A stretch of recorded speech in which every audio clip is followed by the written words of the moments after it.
ಕನ್ನಡಿಗರಾದ ನಾವು ನಮ್ಮ ನೆಲ ಜಲ ಹಾಗೂ ಭಾಷೆಯ ಬಗ್ಗೆ ಅಭಿಮಾನವನ್ನು ಬೆಳೆಸಿಕೊಂಡು ಕನ್ನಡ ಭಾಷೆ ತಿಳಿಯದ ಅನ್ಯ ಭಾಷಿಕರಿಗೆ ಕನ್ನಡವನ್ನು ಕಲಿಸಿಕೊಡುವ ಕೆಲಸವನ್ನು ಅಭಿಮಾನದಿಂದ ಮಾಡಬೇಕು ಎಂದು ಕೆ.ಆರ್.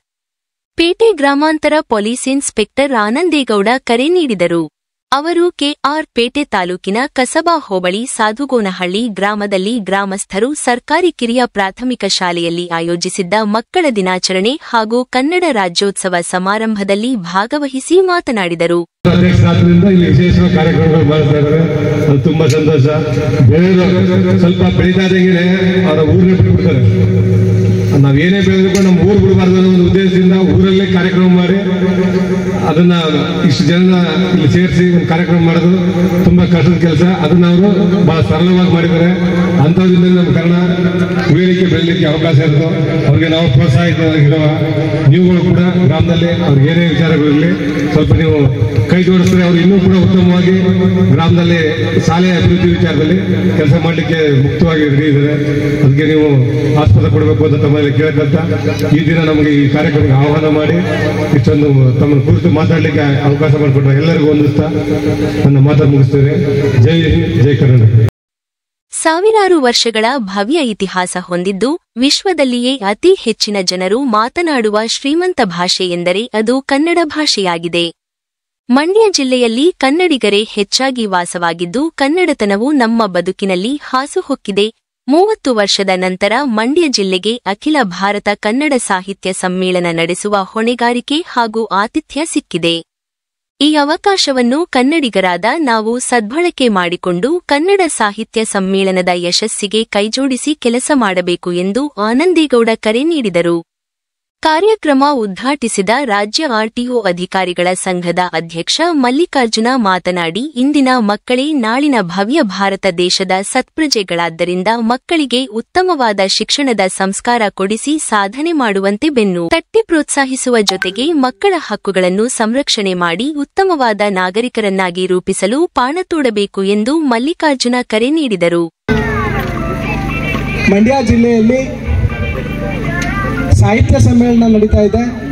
ಆ ಸಾಹಿತ್ಯ ಸಮ್ಮೇಳನಕ್ಕೆ ಎಲ್ಲರೂ ಸಾಕ್ಷೀಕರಿಸುವ ಮೂಲಕ ನಮ್ಮ ಮಂಡ್ಯ ಜಿಲ್ಲೆಯ ಸೊಗಡನ್ನ, ಮಂಡ್ಯ ಜಿಲ್ಲೆಯ ಸೊಬಗನ್ನ, ನಮ್ಮ ಸಾಹಿತ್ಯಾಸಕ್ತಿಯನ್ನ ನಾವು ಪ್ರದರ್ಶನ ಮಾಡಿ ಅಂತ ಹೇಳ್ತಾ, ನಮ್ಮ ಕನ್ನಡ ಸಾಹಿತ್ಯ ಪರಿಷತ್ತಿನ ತಾಲೂಕು ಘಟಕದ ಅಧ್ಯಕ್ಷರಾದಂಥ ಪೂರ್ಣಚಂದ್ರ ಅವರು ಇಷ್ಟೊತ್ತರವರೆಗೆ ನಾನು ಬರ್ತಾ ಇರುವಾಗ ಒಂದು 4 ಮಾತು ಕೇಳ್ಕೊಂಡೆ.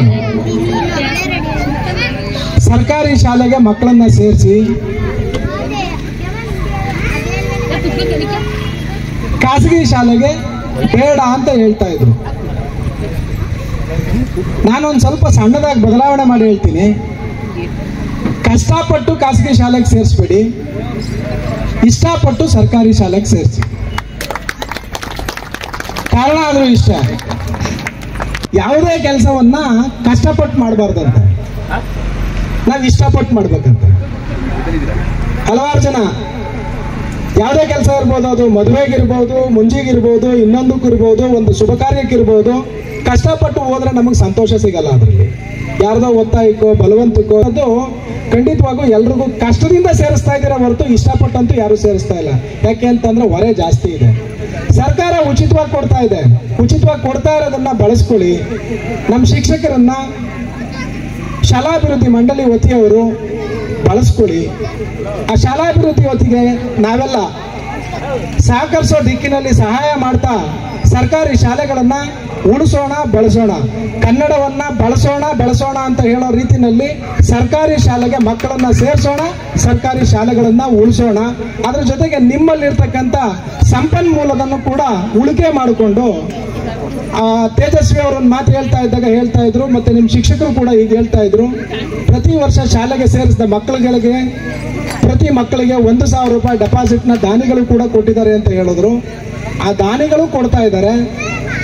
ನರೇಂದ್ರ ಮೋದಿಯವರ ಕನಸು ಬೇಟಿ ಬಚಾವೋ ಬೇಟಿ ಪಢಾವೋ ಅಂತ ಅನ್ನೋ ಒಂದು ಕಾನ್ಸೆಪ್ಟ್ ಇದೆ. ಅದರಲ್ಲಿ ಸುಕನ್ಯಾ ಸಮೃದ್ಧಿ ಅಕೌಂಟ್ ಅಂತ SSA ಅಕೌಂಟ್ ಅಂತಿದೆ.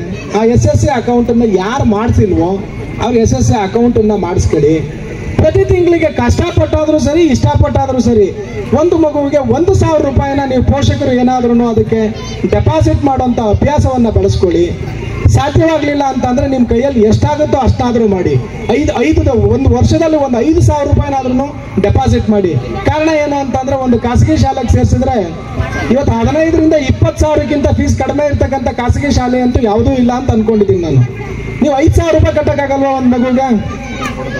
ಕಟ್ಬೋದೋ ಇಲ್ವೋ? ಕಟ್ಟಿದ್ದೀರಾ? ಯಾರು ಕಟ್ಟಿದ್ದೀರಾ? ಹೋಗ್ಲಿ, SSC ಅಕೌಂಟ್ ಎಷ್ಟು ಜನ ಮಾಡಿದ್ದೀರಾ ಹೇಳಿ? ನೀವು ಮಾಡಿದ್ದೀರಾ? ಇನ್ ಬೇರೆ ಯಾರು ಮಾಡಿದ್ದೀರಾ? ಒಂದು ಎರಡು ಸುಕನ್ಯಾ ಸಮೃದ್ಧಿ ಎಷ್ಟು ಅಕೌಂಟ್ ಇದೆ? 20 ಮಕ್ಕಳಿದೆ.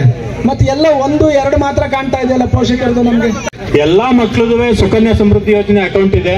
ಪ್ರತಿ ವರ್ಷನೂ ಇಂಥ ದಾನಿಗಳೇ ಸಹ 1,100 ರೂಪಾಯಿನ ಹಾಕ್ತಾ ಬರ್ತಾ ಇದೀವಿ ಸರ್. ಆ ಅಕೌಂಟ್ ಅಲ್ಲಿ ಬೀಳ್ತಾ ಇದೆ ಆಲ್ರೆಡಿ.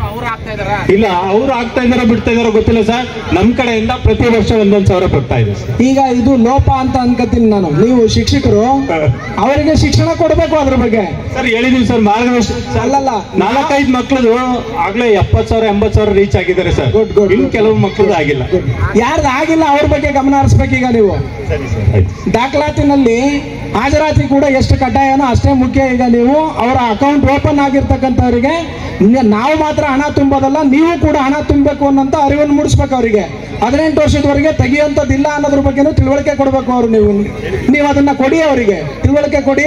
ಕಡ್ಡಾಯವಾಗಿ ಅವರ ಉಳಿತಾಯನ ನೀವು ಕೂಡ ಫಾಲೋ ಅಪ್ ಮಾಡಿ. ಪ್ರತಿ ತಿಂಗಳು ಎಷ್ಟು ಕಟ್ಟಕ್ಕೆ ಸಾಧ್ಯ ಇದೆ ಅಷ್ಟನ್ನ ದುಡ್ಡು ಕಟ್ಟಿಸಿ ಅವರಿಗೆ. ಆಗತ್ತಾ? ಮಾಡ್ಬೋದು ತಾನೆ? ಎಷ್ಟು ಮಕ್ಕಳಿದಾವೆ ಶಾಲೆಯಲ್ಲಿ? ಈಗ 20 ಮಕ್ಕಳು. ನಮ್ಮ ಕಡೆಯಿಂದ ಒಂದು 20,000 ರೂಪಾಯಿ ಕೊಡ್ತೀವಿ. ನಮ್ದು 1,100 ರೂಪಾಯಿ ಕಟ್ಬಿಡಿ ಅವರಿಗೆ. ನಿಜವಾಗ್ಲೂ ಎಷ್ಟು ಸಂತೋಷ ಆಗ್ತಾ ಇದೆ ಅಂದ್ರೆ ನನಗೆ, ಕನ್ನಡ ರಾಜ್ಯೋತ್ಸವನ ಶಂಕರ್ನಾಗ್ ಅಭಿಮಾನಿಗಳು ಅಂತ ಹೇಳ್ತಾರೆ ಕೆಲವರು. ಯಾರು ಅಂದ್ರೆ ಆಟೋ ರಿಕ್ಷಾ ಚಾಲಕರು, ಆಟೋ ರಿಕ್ಷಾ ಮಾಲೀಕರು, ಆಟೋ ರಿಕ್ಷಾ ಚಾಲಕರು. ಎಲ್ಲೇ ನೀವು ಕನ್ನಡ ರಾಜ್ಯೋತ್ಸವ ಆಚರಣೆ ಮಾಡ್ತಾರೆ ಅಂತ ಅಂದ್ರೆ ಆ ವಾಹನ ಮಾಲೀಕರು, ವಾಹನ ಚಾಲಕರು. ಅದನ್ನ ಬಿಟ್ರೆ ನಮ್ಮ ಸಾಹಿತ್ಯ ಪರಿಷತ್ತು, ಕನ್ನಡ ಪರ ಸಂಘಟನೆಗಳು, ವಿವಿಧ ಹೋರಾಟಗಾರರುಗಳು ಮಾತ್ರ ಮಾಡ್ತಾರೆ. ಆದರೆ ನಿಜಕ್ಕೂ ಒಂದು ಅವಿಸ್ಮರಣೀಯವಾದಂಥ ದಿನ ಅಂತ ಹೇಳ್ಬೋದು ಇವತ್ತು.